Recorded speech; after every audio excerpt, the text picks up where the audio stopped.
Parler d'autre chose. Merci Bethsabée, une page cinéma, une page People également. Comme chaque année, Harris Poll a sorti son sondage sur les acteurs préférés des Américains. C'est peut-être très lié à cette chronique Bethsabée, qui sont donc les stars du top 10 en 2016. Découvrons-le ensemble avec Sandy Fortis. C'est Tom Hanks, le chouchou des Américains cette année. Pour la 5e fois, l'acteur à l'affiche du Pont des Espions est au sommet de la très sélecte liste d'Harris Poll. Avec 6 nominations aux Oscars pour son dernier film, 2016 démarre bien pour le comédien. Il est suivi du pirate préféré d'Hollywood, Johnny Depp. L'acteur aux multiples visages gagne 2 places par rapport à l'année dernière. Denzel Washington ferme le podium. Après avoir été en tête du classement en 2015, il tombe à la 3e place. Pour excuse, l'acteur n'est apparu dans aucun grand film cette année. Lui non plus n'a pas été à l'affiche d'un grand film depuis un beau moment et pourtant, John Wayne campe depuis 20 ans dans le top 10. Cette année, c'est en 4e position. Il est suivi par Han Solo en personne, Harrison Ford qui devrait bientôt revêtir son costume d'explorateur dans le 5e volet d'Indiana Jones. C'est la première femme du classement. Sandra Bullock est à la 6e place. Elle ouvre la voie à Jennifer Lawrence, toujours au sommet grâce à la saga Hunger Games et son dernier film Joy. Il n'a pas été la star préférée des Américains depuis 2009, mais n'a pas quitté le classement depuis 1994, sauf une petite incartade en 2007. Clint Eastwood est en 8e position cette année. Brad Pitt arrive à la 9e place. Quant à Julia Roberts, elle réapparaît sur la liste et ferme la marche de ce top 10 sans grande surprise. À noter l'absence de Meryl Streep, 7e l'année dernière, et d'Angelina Jolie qui occupait la 10e position. Et vous, quelle est votre star préférée ?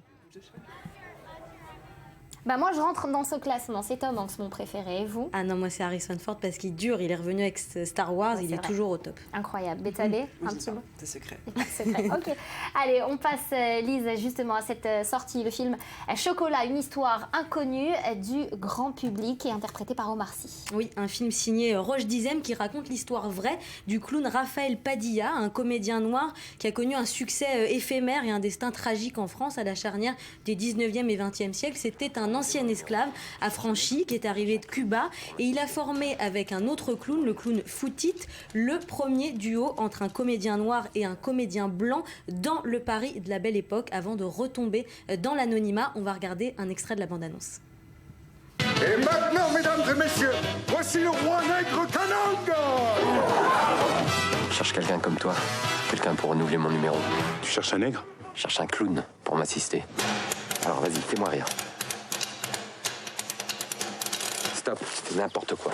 Tu crées pas de situation. Non, non, non, là, faut que tu la prennes, cette baffe, là, comme ça, là. Hop là. Je suis pas convaincu. Tu nous laisses une chance. C'est la première fois qu'un blanc me fait confiance. Qu'un clown blanc te fait confiance. Unis, comme ça. Tu me lâches pas du regard.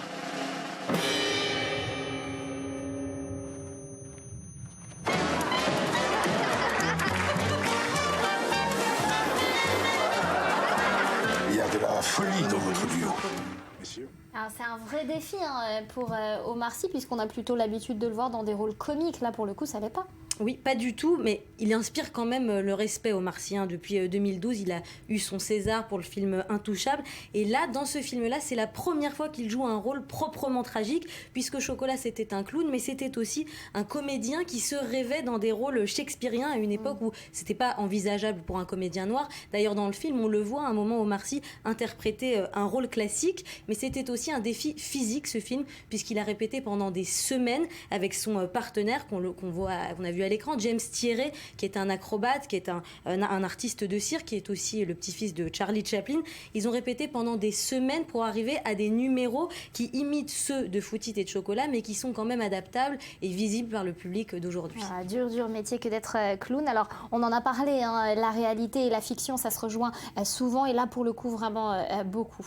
Oui, notamment par rapport à la polémique autour de la sous-représentation des Noirs aux Oscars. Omar Sy, lui, c'est un fils d'immigrés ouest-africains. il vient d'une banlieue parisienne populaire et il l'a toujours dit, il y a des choses qui le touchent beaucoup comme la discrimination, l'exclusion, le rapport à l'autre. Aujourd'hui, il commence sa carrière à Hollywood et il le dit, là-bas en Californie, il est considéré comme un Français et pas comme un Noir. Alors je vous rappelle que plusieurs réalisateurs et acteurs afro-américains comme Spike Lee, Jada Pinkett Smith et Will Smith n'iront pas à la cérémonie des Oscars. Pour Omar Sy, c'est une décision légitime. Depuis, l'Académie des Oscars s'est engagée à doubler le nombre de femmes et de professionnels issus des minorités dans ses rangs à l'horizon 2020. Et voilà, en tout cas, on peut voir Chocolat sur les écrans à partir de mercredi. Merci Lise, merci à vous Betsabé. C'est la fin de cette édition. Merci à vous de l'avoir suivi.